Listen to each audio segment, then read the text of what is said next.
अस्सलाम वालेकुम नाज़रीन। आज की इस वीडियो में हम बात करेंगे आईवीएफ के बारे में। दोस्तों आईवीएफ का मतलब है इन विट्रो फर्टिलाइजेशन। दोस्तों ये एक ऐसा प्रोसीजर है जिसमें मर्द के स्पर्म और औरत के एग को लेबॉर्ट्री में आपस में फर्टिलाइज करवाया जाता है और बाद में फर्टिलाइज एग को फीमेल की यूट्रस में इम्प्लांट कर दिया जाता है, जो कि बाद में एक बच्चे की शक्ल इख्तियार कर लेता है।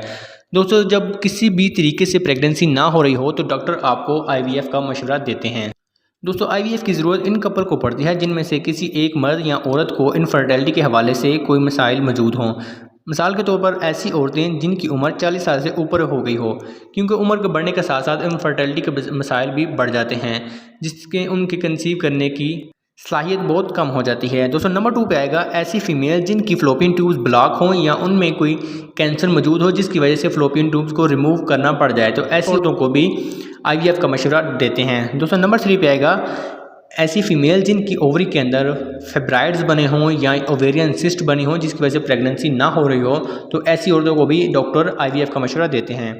दोस्तों नंबर 4 पे आएगा ओवुलेशन डिसऑर्डर, यानी ऐसी औरतें जिनमें एग्स बहुत कम बनते हों या एग्स बनते ही ना हों, डॉक्टर आईवीएफ का मशवरा देते हैं। दोस्तों नंबर 5 पे आएगा तो ऐसी औरतें जिनको कैंसर हो और वो कैंसर की ट्रीटमेंट करवाना चाहती हों, क्योंकि कीमोथेरापी से इनफर्टिलिटी का मसाइल बहुत ज़्यादा बढ़ जाते हैं, इसीलिए वो अपने एग्स को लेबॉर्ट्री में दे देती हैं जिसकी वजह से वो लेबॉर्ट्री में स्टोर हो जाते हैं और जब वो चाहें उनको फर्टिलाइज करवा कर एक बच्चा पैदा कर सकती हैं। दोस्तों इसके बाद मर्दों में अगर स्पर्म काउंट कम हो या स्पर्म मोर्टेलिटी कम हो तो इसकी वजह से भी आईवीएफ करवाना पड़ सकता है।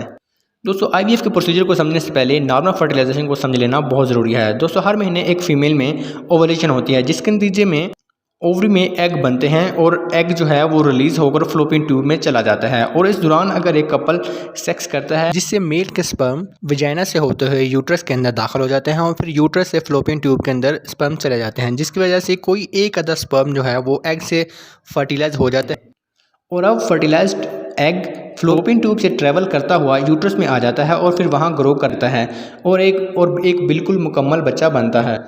तो दोस्तों अभी हम आईवीएफ के प्रोसीजर को समझते हैं। दोस्तों आईवीएफ का प्रोसीजर 5 स्टेप में पूरा किया जाता है। दोस्तों नंबर 1 पे आएगा स्टिमुलेटिंग।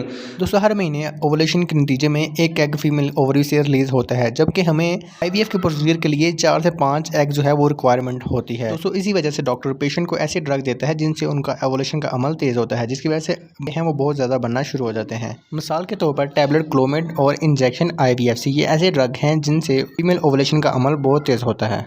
Egg retrieval.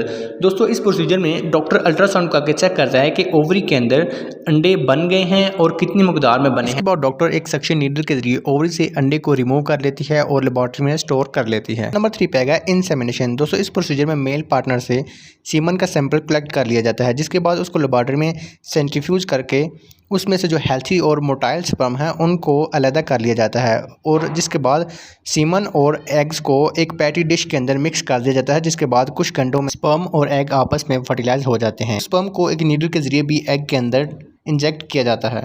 दोस्तों नंबर 4 पर आएगा एम्ब्रियो कल्चर। दोस्तों फर्टिलाइजेशन के बाद डॉक्टर एग को मॉनिटर करता है, यानी इनमें से ऐसे एग को सिलेक्ट करता है जिनका साइज़ बड़ा हो और जिनमें रिप्रोडक्शन का अमल बहुत तेज़ हो। 4 दिन के अंदर एक एग एम्ब्रियो की शक्ल इख्तियार कर लेता है। दोस्तों नंबर 5 पर आएगा ट्रांसफ़र ऑफ एम्ब्रियो। दोस्तों इसके बाद कल्चर मीडियम से हेल्थी एम्ब्रियो को एक कैथीटर के ज़रिए फीमेल के यूट्रस के अंदर इंसर्ट कर दिया जाता है।